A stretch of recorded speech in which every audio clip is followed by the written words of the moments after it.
So polyadenylation is the final RNA processing event after transcription, and this polyadenylation is of mRNA is intimately linked with the termination of transcription, although exactly how is still not quite clear.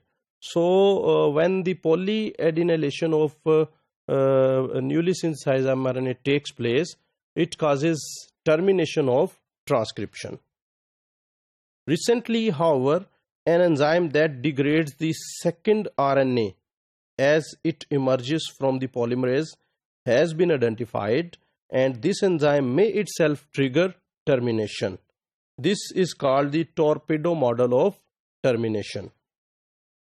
The free end of the second RNA is uncapped and thus can be distinguished from genuine transcript. So one is the genuine transcript which has capped ends, and the other one which is still emerging out from the polymerase, that is uncapped. So these enzymes, RNases, can easily identify these uncapped RNA.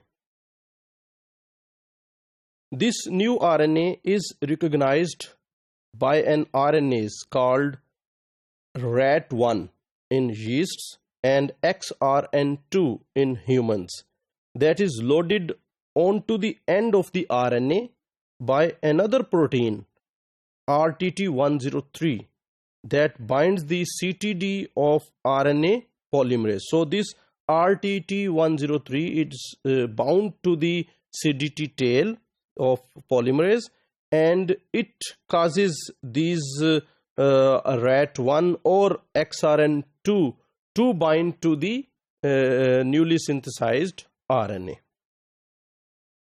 The RAT1 enzyme is very processive and quickly degrades the RNA in a 5' to 3' direction until it catches up to the still transcribing polymerase from which the RNA is being spewed. So it rapidly degrades the RNA which is extending out from the polymerase, and it reaches the that site from where the newly synthesized RNA is coming out from the polymerase. Termination may not require very specific interaction between RAT1 and polymerase, and might in fact be triggered in a manner rather similar to that of RHO dependent termination in case of bacterial transcription. The highly processing RNase polymerase either pushes polymerase forward and or pulls the remains of the nascent RNA transcript from the enzyme. So in two ways it can stop the transcription.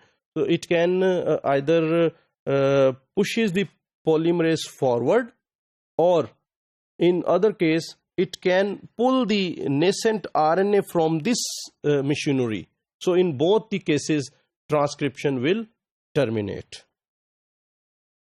It is also possible that other factors are needed in addition to RAT1 to dislodge polymerase, as in vitro RAT1 is alone insufficient to carry out this function even after it has degraded the transcript. So even if the transcript RNA has been degraded, it is not possible to terminate this if only RAT1 is available.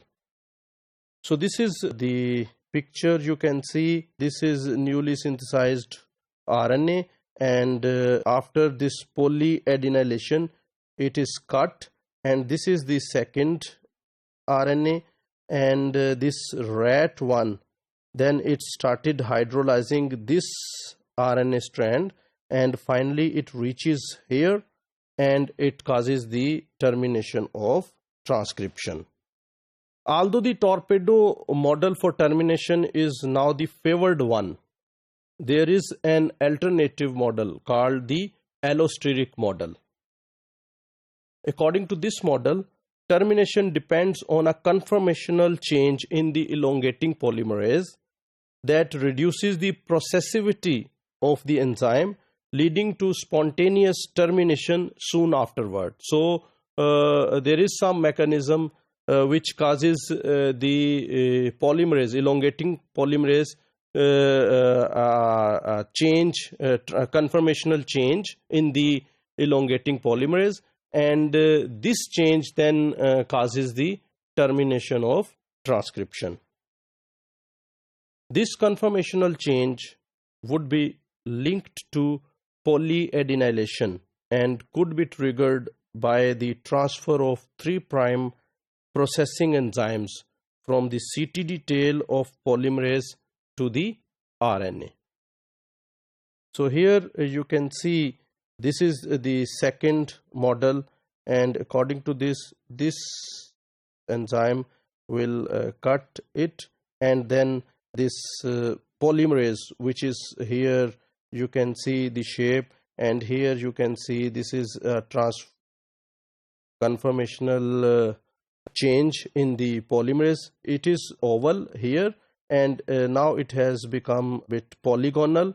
So this conformational change results in the termination of transcription.